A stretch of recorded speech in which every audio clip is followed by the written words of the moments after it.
16 and 17, there are some restrictions I think those young folks need to be aware of.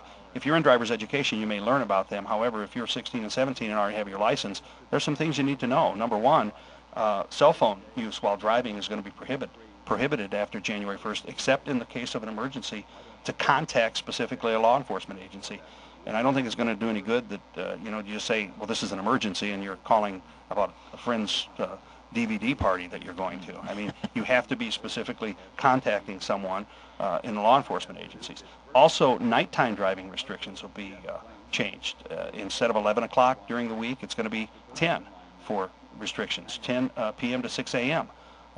It's not going to be legal for those in the initial licensing phase or those on a permit to drive.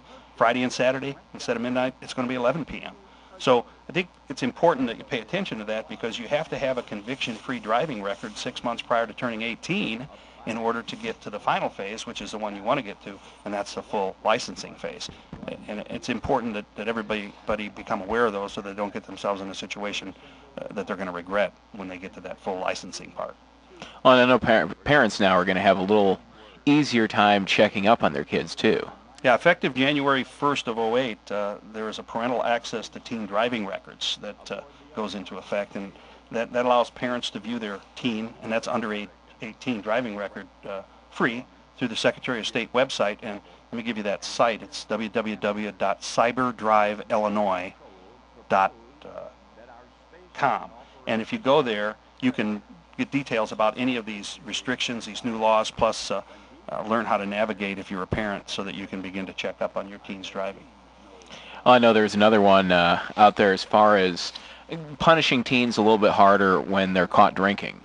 Again, yeah, effective January 1st, any person under age 21, which is the legal age for drinking in Illinois, if you're under 21, you receive a 3-month driver's license suspension for any court supervision for possession, consumption, purchase, or receipt of alcohol. And you don't have to be in the vehicle.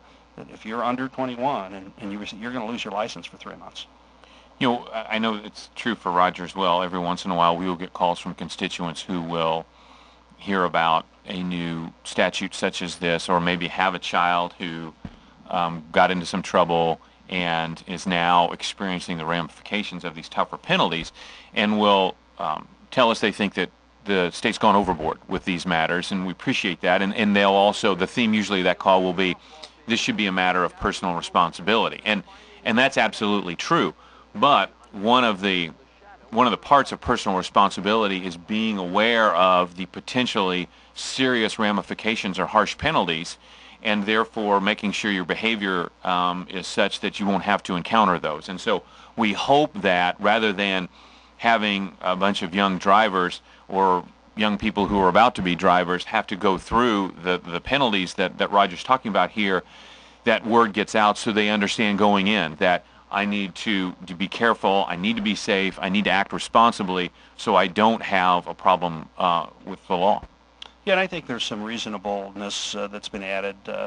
For example, the new law restricts anyone under 20 to only having one passenger with them in the car unless it's a sibling or some other family member. So there is some flexibility there. Same thing with the new curfew.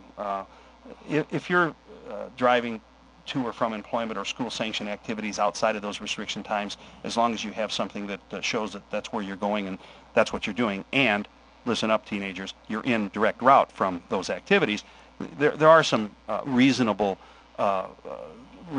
ideas that have been brought forward to allow for those things. And so Dale's right. I mean, we do get criticized for it, but we try to think through those situations and add some flexibility. Is there anything else you want to talk about this morning?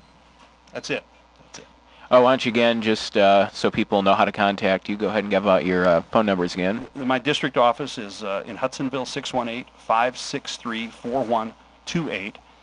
You're absolutely welcome to contact me that way, or Eddy, UNIT1, number 1, at AOL.com. Go to my website, www.peopleforeddy.com, and you can contact me through that email as well. My office, district office in Mattoon, the street address is 8888 Broadway Avenue, Suite 1 in Mattoon, and that zip code in Mattoon is 61938. Our telephone number is toll-free again, 1-888 235-6033, and then our email is drighter, DRIGHTER @consolidated.net. All right. I'd like to thank both of you for coming out on Civic Interest this morning. Thank you, Chris. All right, and that's going to do it for Civic Interest here on 101.7 WTYE.